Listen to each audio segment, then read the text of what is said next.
Farewell, Thomas the Tank Engine. One morning, Thomas and Percy were being steamed up at the yards when the Fat Controller arrived. Ah, Thomas and Percy, I have a very busy day planned for both of you. Percy, I need you to work on Thomas's branch line for the day, whilst Thomas goes to the steamworks for a maintenance check. Yes, sir. Excellent. I shall see you later in the day. And with that, the Fat Controller left. Why do you have to go to the steamworks, Thomas? Didn't I tell you, Percy? I'm going to work on the mainland. The mainland?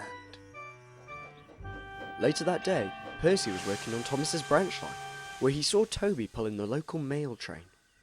Oh, Toby, it's good to see you. Have you heard the news? What news, Percy? It's Thomas. He's leaving Sodor to work on the mainland. The mainland? Are you sure? Yes, Toby. He told me this morning. This is awful news.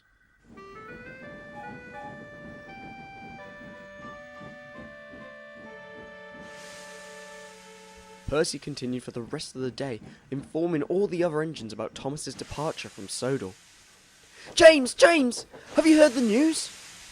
What news, Percy? The news that Thomas is leaving Sodor to work on the mainland. Why's he gone to work on the mainland when he's already working on a splendid railway?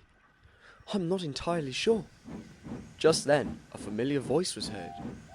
Beg your pardon, you two, but did I hear that Thomas is leaving Sodor? Yes, that's right, Duck. Well, I have an idea how we can make something bad turn good. Oh?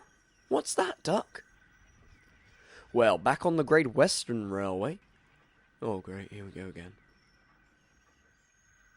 Back on the Great Western Railway, if ever an engine was leaving to work on another railway, we would always throw a leaving party for them, to say thank you for being such a great friend and remembering the good times we had together. Oh, Duck, that sounds like a wonderful idea. Pah! I'm playing no part in a leaving party. Thomas is clearly delusional, if he doesn't want to work here anymore.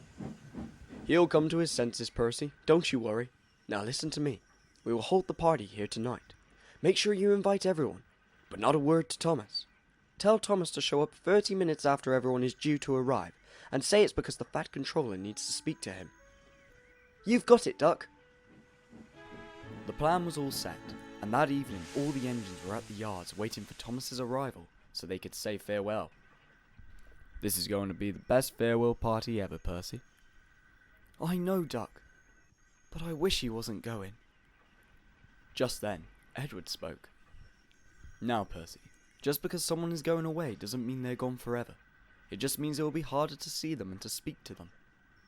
I'm sure we will all see Thomas in the future, and no matter what happens to him, what changes to him, he will always be our #1 engine. Thank you, Edward. You're right. Just then, Thomas's whistle was heard as he puffed into the yard. Bust my buffers! Hello, everyone. What are you all doing here? We wanted to say we are all going to miss you when you go to the mainland. You're a great friend who has always been there for us, and we wish you the best in the future and beyond. Thank you very much, guys, but you do know I'm not leaving Sodor forever. What? I'm sorry, Percy. I should have told you properly why I was going to the mainland, and for how long. Otherwise this would never have happened. Just then, the Fat Controller showed up. Well, well, well, Percy. It appears you've had a party. Yes, sir. But I understand it was for good intentions. Yes, sir. Oh, well, Percy. At least I've taught you to be a kind and caring engine. Yes, sir. I was only wanting to help my friend. Of course you were, Percy. And that is why you are a really useful engine, and a credit to my railway. 3 cheers to Percy and Thomas the Tank Engine. And all the engines cheered as they celebrated the 2 engines' friendship.